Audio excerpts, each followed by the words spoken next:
Hi. Hi, I'm Adam. I'm the director. Please sit down. Thank you.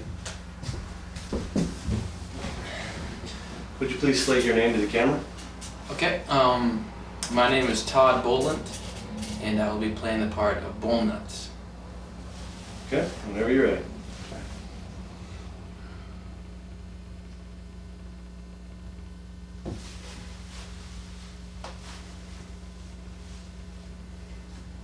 I'm ready. Thank you, that's great. We'll give you a call. Well, there isn't really a whole lot you can say about him once you get down to it. He's just a average person who did peculiar things.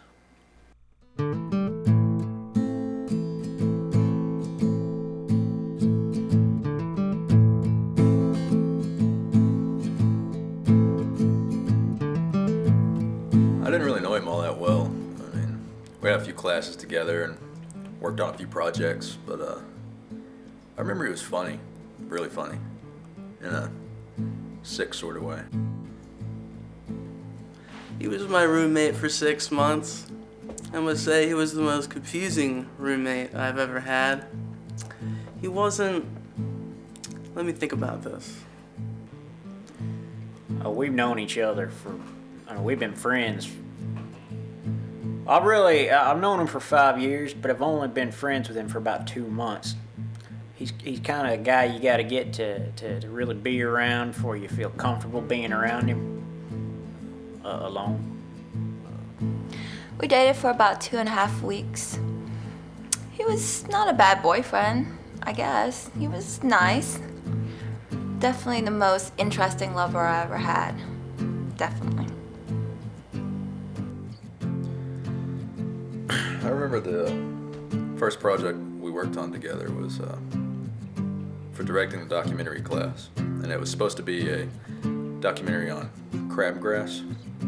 But once we got out to the wildlife reserve, it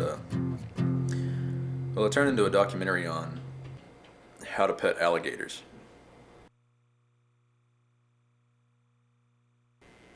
Oh, I remember the first day I met him. Yeah, I was driving right back from the dorm, and I hit him.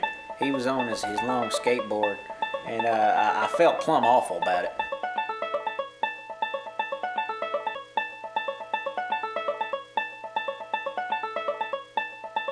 So I picked him up and I said, is there anything I can do for you? He thought about it a minute, and he thought, well, sure. There's a place that had a ramp up on a sidewalk, and he asked if I would pull him up on my car until he came over and, boom, right over the sidewalk. Apparently, the long skateboards are not really meant for the ramps. That's what the ER doctor said. It didn't turn out very well. We did hang out on occasion, but I would try to distance myself in certain social situations. He's fun and he's a cool guy to be around, but sometimes he just thinks things a little too far to the point where they're embarrassing. One time, he came back from wherever it was, and he comes up to us and asks us what's up, and we're like, hey, what's going on? And I said, hey, I'm drinking some beer, you want some too? He goes, no, I got something better. So he goes upstairs. Meanwhile, me and my friend are like, what the hell is this cat doing? Then he comes back downstairs and slams a whole bottle of Robitussin in front of us with a big shit-eating grin on his face. It was unbelievable, man. Grossest thing I've ever seen. Well, the night turned out just as we predicted it. Pretty stupid.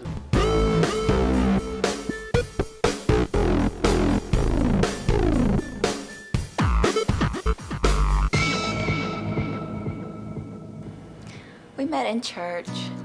He came one Sunday, just going from pew to pew, talking to the ladies.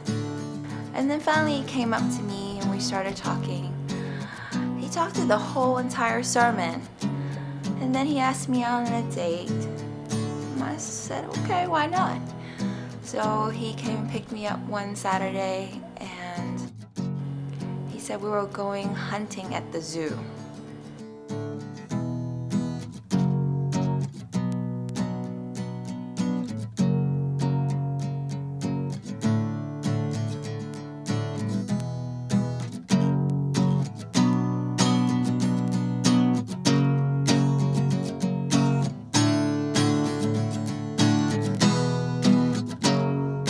That was our first date.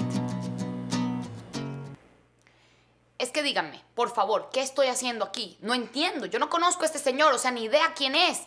Y es que si no me dejan ir voy a llamar a la policía, porque a mí me vale verga 3 pepinos, o sea, es que este señor a mí qué me importa. Yo ni lo conozco, o sea, que este hijo de puta que se murió y a mí que me vale verga. ¿Qué es esta mondami? No me importa, o sea, yo ya me voy. No me importa. Yeah, he did often find himself in harm's way, but he kind of insisted on that.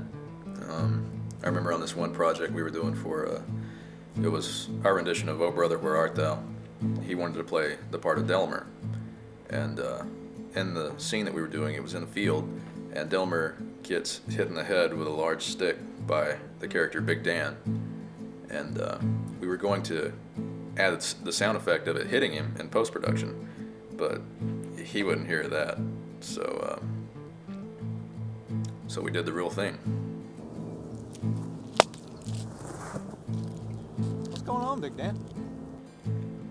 And he didn't like that take, so we did it again. All right. Action.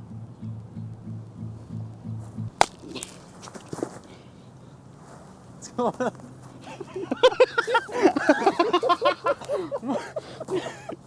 Ow.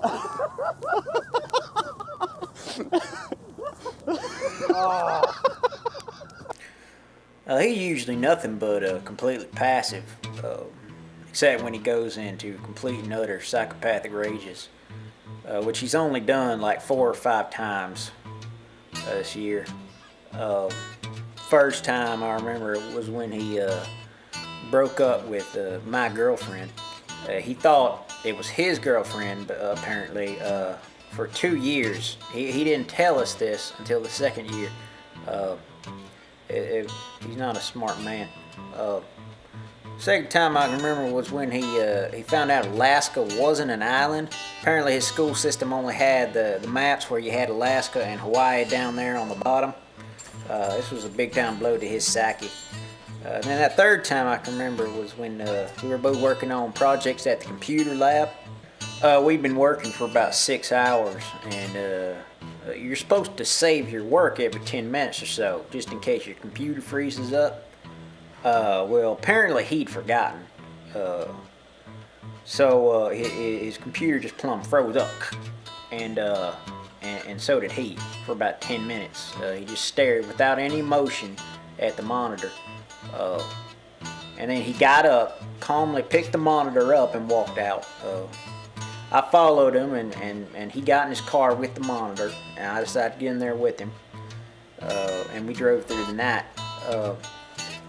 It wasn't really until Miami that I'd asked him where we were going, and he pointed right in front of us and said, that way. When we got to Key West, he finally got out of the car, went to a bridge, and threw the monitor off a bridge. And he got back in the car, and we went home. I get strange looks from people sometimes. I don't know if it's because that strange bison coat that he wears, or if it's just because they saw a sex tape. Oh!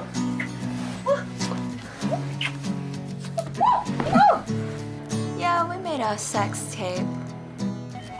Oh, where's my phone? I gotta get that.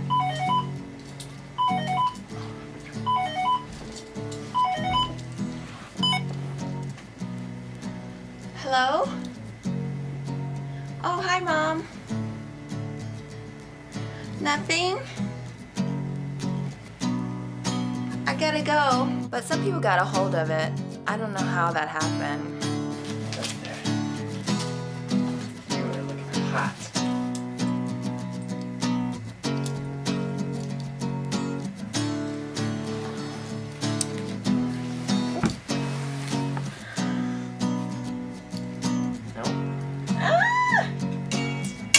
Did I mention he was the most interesting lover I ever had? Yeah, I saw the tape. He was always jumping into bad ideas, sometimes literally. Remember him jumping into wolf pits.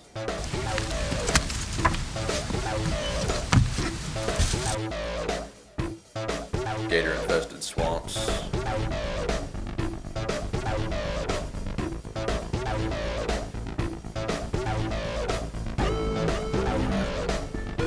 Hordes of angry hockey players.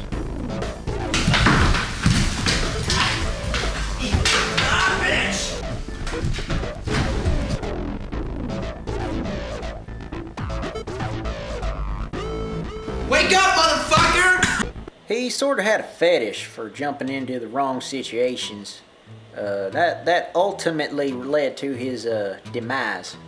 I remember last time I saw him, we were gonna go fishing on the pier, and I showed up, and there he was with his rod and reel, and said, "What are we fishing for?" And he said, "Whatever I can grab." And he took out these huge chunks of meat and shoved them down his pants. And then he attached the hook to his pants. And he said, "When you feel a severe tug, reel me in." And then he jumped off the pier.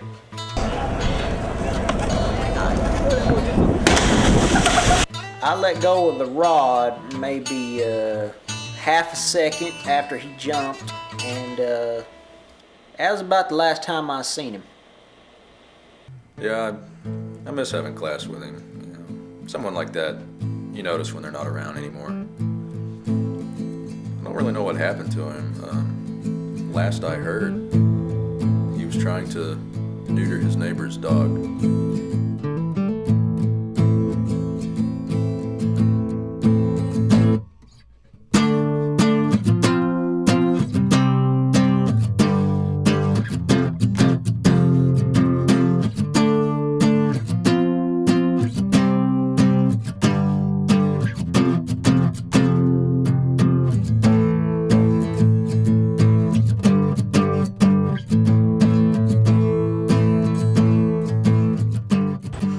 Silly bastard. I'm not sure if I really miss him that much. I mean, as a roommate, I definitely don't. But as a friend, I would say that I probably do. Ever since that computer monitor swung out of the tree and hit him in the head, it's been kind of lonely without him. Yeah, I heard something about how he died. I think he was attaching fireworks to his skateboard or something.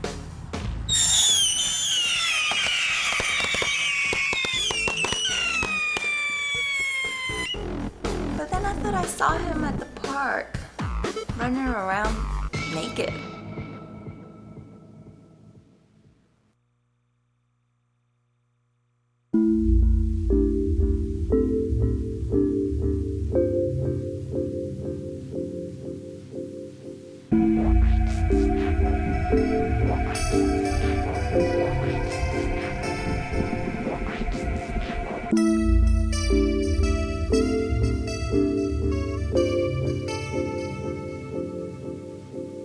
Seemed to have sort of a fetish about jumping into the wrong situation. Excuse me.